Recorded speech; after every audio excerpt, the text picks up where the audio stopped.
शुभ नामे जागे, तब शुभ आशीष मांगे, गाए तब जय गाथा। जन गण मंगलदायक जय हे भारत भाग्य विधाता। जय हे जय हे जय हे जय भारत माता की जय। भारत माता की जय। हमारा गणतंत्र अमर रहे, हमारा गणतंत्र अमर रहे, हमारा गणतंत्र अमर रहे। वंदे मातरम, वंदे मातरम। आप सभी को गणतंत्र दिवस की हार्दिक शुभकामनाएं और बधाई। हमारे समूचे देश के लिए ये गौरव का विषय है कि आज भारत एक ऐसे मकाम पर पहुंचा है जहां से समूचा विश्व उसे बहुत आशा की निगाहों से, बहुत अपेक्षाओं से देख रहा है। और यह हम सब भारतवासियों के लिए गर्व की बात है।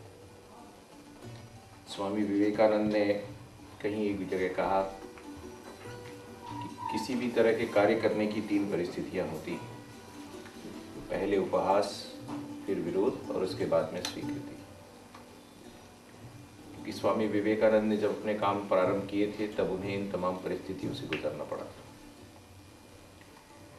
एक नरेंद्र ने ये कहा और दूसरे नरेंद्र ने हमें उसके कई वर्ष बाद फिर से उस बात को याद दिलाया। कल अगर आपने भारत के प्रधानमंत्री और अमेरिका के राष्ट्रपति को टेलीविज़न पर देखा होगा तो आपने महसूस किया होगा कि ये वही नरेंद्र थे जिन्हें कुछ वर्ष पूर्व अमेरिका अपने देश में प्रवेश करने की भी इजाज़त नहीं दे रहा था।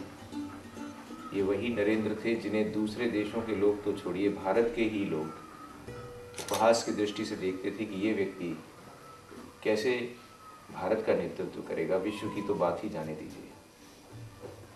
लेकिन कल जब अमेरिकी राष्ट्रपति ने कहा कि अमेरिका और भारत पूरे विश्व की शांति के लिए 2 महत्वपूर्ण शक्तियां हैं, हम सबका सीना गर्व से चौड़ा हो गया। कार्य को लगातार करते रहना, निरंतरता से करते रहना और पूरी निष्ठा के साथ करते रहना। यदि आपका अपने कार्य में विश्वास है, यदि आपका अपने सिद्धांतों में विश्वास है, यदि आपका अपना मूल्य तंत्र मजबूत है, तो दुनिया की कोई ताकत आपको अपने पद से नहीं डिगा सकती। जो स्वामी विवेकानंद ने कहा वो बातें कमोबेश हमारे विश्वविद्यालय के साथ भी लागू होती है। आज से 10 साल पहले जब इस विश्वविद्यालय की स्थापना हुई थी तो सचमुच कई बार हमें उपहास के दंश भी झेलने पड़े थे और लोगों को लगता था कि पता नहीं ये विश्वविद्यालय खड़ा होगा भी कि नहीं होगा। लेकिन जब ऐसा लगा कि नहीं, ये तो सचमुच निष्ठा से काम करने वाले लोग हैं, अपना काम पूरी लगन से करेंगे और इनका मूल्य तंत्र मजबूत है, तो फिर विरोध भी हुए। लेकिन आज परिस्थिति 10 साल में ये है कि आज आप स्वीकृति के पथ पे हैं। आज विश्वविद्यालय एक ऐसे मकाम पर खड़ा है जहाँ से विश्वविद्यालय को अब टेक ऑफ करना है। हवाई जहाज टेक ऑफ करता है, अभी रनवे पर हम लोग दौड़ रहे हैं। अब यहाँ से हमें सीधे ऊंची उड़ान भरनी है। बहुत अच्छे संकेत भी हमें मिल रहे हैं। बहुत अच्छी संस्थाएं हमारे साथ स्वयमेव जुड़ना चाहती हैं। बड़ी बड़ी एजेंसीज हमारे साथ समझौता करना चाहती हैं।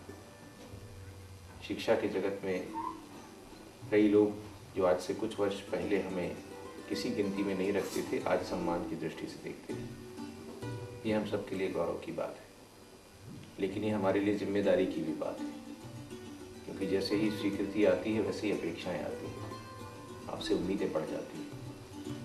और अगर आपसे उम्मीदें बढ़ जाती हैं तो उन उम्मीदों को खरा करना भी हमारा अपना कर्तव्य है। और उन उम्मीदों को खरा करने के लिए हमें समर्पण और सिर्फ समर्पण, निष्ठा और सिर्फ निष्ठा, 2 ही चीज़ें हमें करनी है। अगर हम समर्पण से काम करेंगे, निष्ठा से काम करेंगे, तो हमें निश्चित तौर पर सफलता मिलेगी, आगे भी मिलती रहेगी। एक बात और कहना चाहता हूँ, ये आराम का विश्वविद्यालय नहीं। यकीन मानिए इस विश्वविद्यालय में आपको कभी आराम नहीं मिलेगा। इसलिए जो लोग आराम की तामील में यहाँ आते हैं वो अपने इस भ्रम में न रहें कि आगे कुछ समय बाद अब बहुत आराम मिलने वाला है। इन 10 सालों में मैंने भी शायद 6 घंटे से ज़्यादा कभी नींद रात को नहीं निकाली,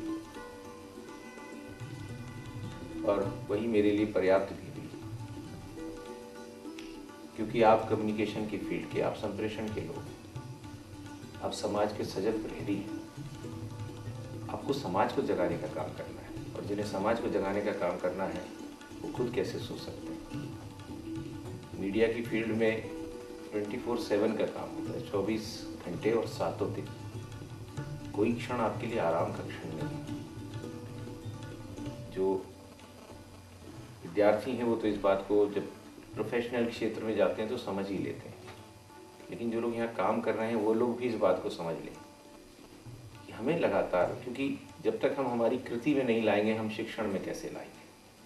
हमें तो बहुत सारी चीज़ें पहले कृति में लाना पड़ती हैं। मुझे याद है शायद महात्मा गांधी के बारे में ये कहानी है, या और भी कई महापुरुषों के बारे में, कि कोई महिला गई और उन्होंने कहा कि मेरा बेटा चीनी बहुत खाता है। तो गांधी जी ने कहा कि ठीक है, 1 महीने बाद आना। 1 महीने बाद उन्होंने बच्चे से कहा कि बेटा तुम चीनी मत खाया करो, ज़्यादा चीनी खाना पेट के लिए खराब होता है। तो महिला ने कहा कि ये बात तो आप 1 महीना पहले भी कह सकते थे, इसमें आपने कौन सी नई बात कह दी, 1 महीने का समय क्यों लिया। तो उन्होंने कहा नहीं, मैं खुद भी चीनी बहुत खाता था, तो पहले मैंने चीनी खाना छोड़ा, कृषि में लाया, अब मैं अधिकारी हूँ कि अब मैं इस बच्चे को बोल सकता हूँ। इस संस्था प्रमुख के नाते मैंने आपसे कभी भी कोई ऐसी बात नहीं कही जो मैं खुद अपनी कृति में नहीं ला सकता। इसलिए आप लोग भी इस बात को विश्वास रखिए कि आप भी जो कुछ काम करें अपने आप पर विश्वास करके पहले अपनी कृति में लाने की कोशिश करें कि मेरा विश्वास है ये काम मैं कर सकता हूँ और ये काम सही है, तभी आप करें। तभी आपको सफलता भी मिलेगी और तभी आपको श्रेय भी मिलेगा। और इन तमाम चीज़ों को हमें बहुत आगे तक लेके जाना है। जैसा मैंने अभी आपसे थोड़ी देर पहले कहा कि हम अब टेक ऑफ की स्टेज में हैं। हम यहाँ से बहुत लंबी उड़ान, बहुत लंबी ऊंचाई हमें पार करनी है। हमें इस विश्वविद्यालय को गौरव के शिखर तक ले जाना है, कीर्ति के शिखर तक ले जाना है। ज़रूरत सिर्फ एक बात की है कि अपने आप में पूर्ण विश्वास रखें और उस विश्वास को बार बार दोहराते रहें। अगर आप अपने विश्वास को बार बार दोहराएंगे तो निश्चित तौर पर आपको सफलता मिलेगी। मैं आप सबके सुखद भविष्य की कामना करता हूँ। बहुत बहुत धन्यवाद माननीय कुलपति जी का। गणतंत्र दिवस समारोह के इस पावन अवसर पर विश्वविद्यालय को अनेक उपलब्धियों की ओर ले जाने की कामना आपका आह्वान हम सबके लिए बहुत महत्वपूर्ण है। आदरणीय कुलपति जी, शाही जी, यहाँ उपस्थित प्राध्यापक और अधिकारी कर्मचारीगण और प्रिय मित्रों, सर्वप्रथम मैं अपनी ओर से आप सभी को गणतंत्र दिवस की बहुत बहुत शुभकामनाएं देता हूँ। मैं कुलपति जी का और आप सभी का आभारी हूँ कि आपने इस कार्यक्रम में अपनी उपस्थिति दी। आदरणीय कुलपति जी ने बहुत ही सारगर्भित अपने संभाषण में सभी चीज़ों को आपके समक्ष रखा है। मुझे पूरा विश्वास है कि हम सब उसका अनुपालन करेंगे। उसके बाद बहुत कुछ कहने के लिए नहीं रह जाता है। मैं अपनी ओर से एक बार फिर आप लोगों को बहुत बहुत गणतंत्र दिवस की बधाई देता हूँ और आपका धन्यवाद।